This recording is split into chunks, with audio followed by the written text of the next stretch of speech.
હાલો મિત્રો, આજે જમવામાં બનાવ્યો છે આજ મકાઈનો ચેવડો આજ બનાવી નાખ્યો. બીજું કાંઈ નથી બનાવ્યું. આજ આપણી ફરમાઈશ હતી કે મકાઈનો ચેવડો બનાવી નાખ્યો. મારી વાલીએ મકાઈનો ચેવડો બનાવ્યો છે મસ્ત મજાનો. તો તમને બતાવું છું. તો એ પહેલા તમે ફોલો કરી લેજો મિત્રો, લાઈક કરજો અને વધુ શેર કરજો.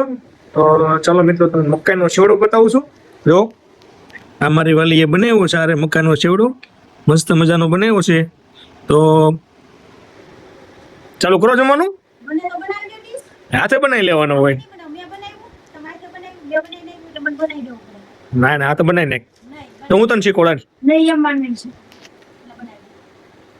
હાથે બનાવી નાખવાનો. મેં કેવી ડીશ બનાવી આ રીતે બનાવી નાખવાનું હોય. બધું મસ્ત મજાનું નાખીને થોડું માપનું નાખી બનાવી નાખવાનું હોય. બીજું શું હોય? એમ એ તો મેં બનાવી. જો મિત્રો, આ રીતે ડીશ બનાવી છે આપણે.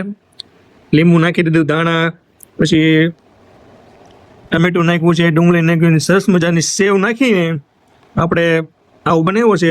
મિત્રો આપણે ટેસ્ટ કરીએ કેવો બન્યો છે મકાઈનો ચેવડો. તો ચાલો મિત્રો, જોરદાર, કાંઈ નો ઘટો મિત્રો, એક નંબર મસ્ત બન્યો ચેવડો. હા, જોરદાર. જો ડીશ બનાવો જો. ચાલો મિત્રો, ફોલો કરી લેજો, હસતા રહેજો, ખુશ રહો. મળીએ બીજા નેક્સ્ટ વ્લોગમાં. જાનકી, જય શ્રી રામ.